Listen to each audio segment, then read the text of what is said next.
Have you ever wondered why some people seem to be favorites of fate, while others, no matter how hard they grind, remain stuck in the shadows?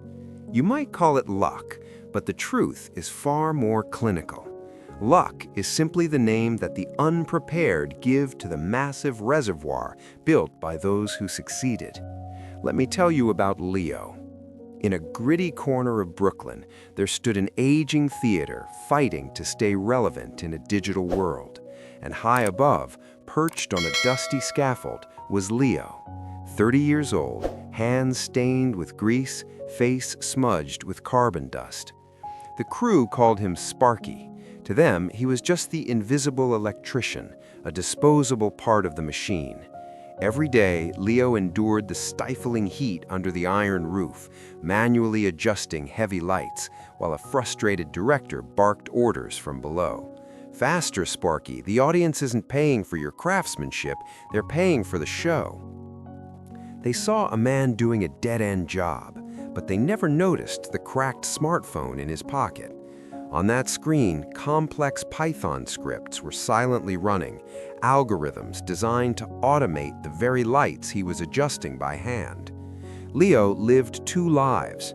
By day, he was a ghost, but when the curtains closed and the stars drove away in their Teslas, Leo's real work began. In the hollow silence of the empty theater, Leo didn't go home to rest. He sat on the floor, connecting his old laptop to the theater's ancient lighting console.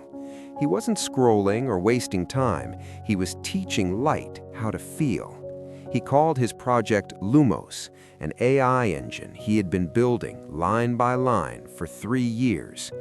As jazz played from a tiny speaker, the spotlights above began to move on their own, fluid, cinematic, and perfectly synced to the rhythm. Leo watched as his reservoir of code grew deeper every night. While others slept, he was collecting every drop of expertise, waiting for a storm no one else saw coming. Then, the storm arrived, not as a gift, but as a disaster. It was opening night for the biggest production of the decade. Manhattan's elite were in the seats. Silicon Valley investors were in the VIP lounge. The theater's entire future was on the line. 5 minutes to curtain. The house lights faded. Then a sickening pop echoed from the tech booth. The smell of scorched circuitry filled the room. The main lighting console, the theater's pride, had fried.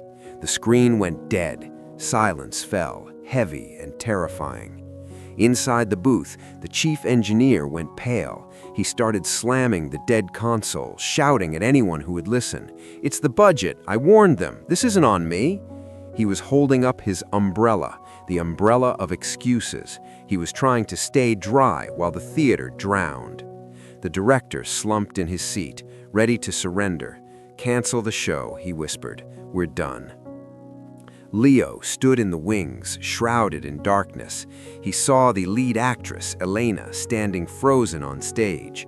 She had sacrificed everything for this role, and now he could see her dreams shattering in real time. He saw the fear in the eyes of the stagehands, people who couldn't afford a week without a paycheck. He felt the weight of his own invisibility.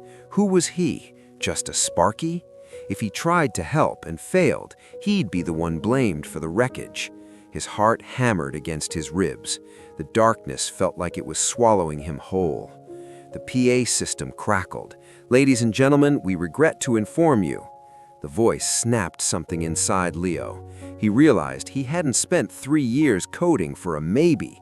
He had built a reservoir for a must. He gripped his bag. He wasn't going to let the rain wash everything away. Leo stormed into the booth. He shoved the chief engineer aside with a force that stunned the room. "Move, out of the way!" Before they could protest, Leo plugged his laptop into the emergency port.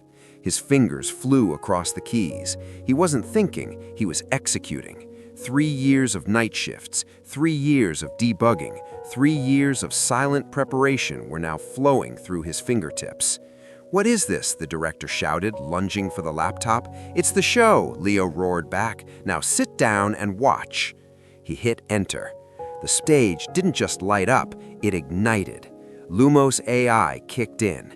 It detected the acoustics of the room, the position of the actors, and the emotion in Alina's voice.